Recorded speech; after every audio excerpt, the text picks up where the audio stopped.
What's good, cannabis enthusiasts? Welcome back to my channel. This is Dr. Andreoni, aka the Cannabis Doc. Guys, if you haven't done so yet, please hit that subscribe button. It's the only kind of hitting I approve of. Well, that and hitting a freshly rolled sativa. You know what I'm saying? Speaking of which, in this video, we're gonna be diving into my top 3 sativas for June.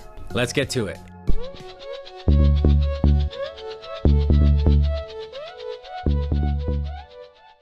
Alright guys, so let's just get right into it. The first sativa chemovar on the list is called Crunch Berries. Hailing from Sunburn Cannabis, what sets Crunch Berries apart from other flower are its unique terpenes that give it such a welcoming, fruity smell. To be honest, it smells like Captain Crunch. If you grew up on cereal and you opened up a fresh box of Captain Crunch, Crunch Berry, or Berry Edition, that smell, this is it. The THC normally clocks in around 18 to 20%, so it's nothing too crazy. This euphoric beauty has been a staple in my stash for the last couple months actually, or at least whenever it's available. It does sell out all the time.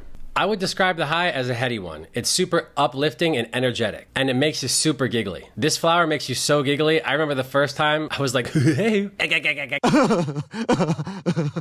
And honestly, this has been my go-to for the weekends. You know, at the end of the week when you just don't have any strength left to survive, this is kind of like a mild recharge for you. Just like with all forms of inhaled cannabis, this usually kicks in quick, like 5 to 10 minutes. It's a mild sativa, nothing too crazy. It's like a nice beginner sativa if you want to try it out. When in stock, this strain has provided a reliable experience for me, so I highly recommend it to you. Also, I would recommend getting it in the pre-rolls if you can. My experiences that I'm describing now were really based off the pre-rolls. However, I did like the flower too. CRB, Crunch Brie. Anyway, it's some good stuff.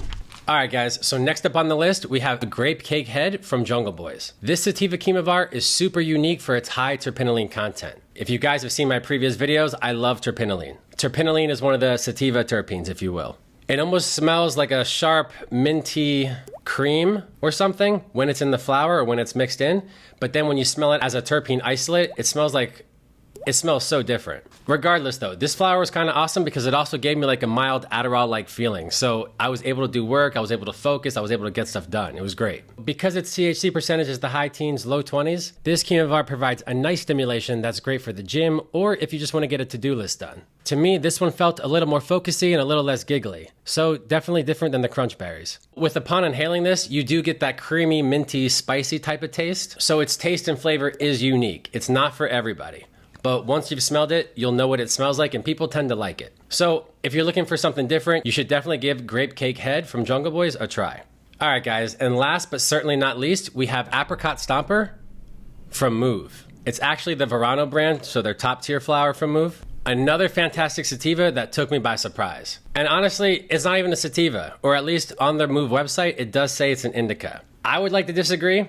This is based on my experience, so it could be different for everybody, but to me it wasn't really an indica. So let's take a look at the COA. The Apricot Stomper's THC percentage looks like it's in the high 20s, low 30s, and it definitely kind of felt like it too. It was definitely heavier than the other two. And then we see here the terps are like 2.88 with a high terpinolene and myrcene content. And so let me just point this out. As we'll see shortly, having the terpinolene with high myrcene content will change the smell and flavor dramatically. I'll have all the COAs for these sativas in the description below as well. So I do have to say, Apricot Stomper is a little heavier than the other two. And the high is slightly different too. I still felt super giggly, creative, and happy, and pretty energetic, I guess. I had focus, but I wasn't as lighthearted. And so what does this taste or smell like? Let me try to paint a picture here. So I don't know if you grew up on Sunkist or Capri Sun, but I did as a kid. And those flavors, the smell and flavor are insane. I describe it as if Sunkist and Capri Sun had a little baby soda juice, whatever that smell would be, this is it. If anyone else grew up on this stuff, you can imagine the nostalgia that comes with this. You taste this flavor, so it's like a super citrusy, not metallic-y, but like intense flavor. And you smell this, but you get this on the inhale and the exhale. It's pretty wild. I was like, oh my. Like I said before, the effects are a little bit more intense, and this makes sense. The THC came in at like 30 or 31%.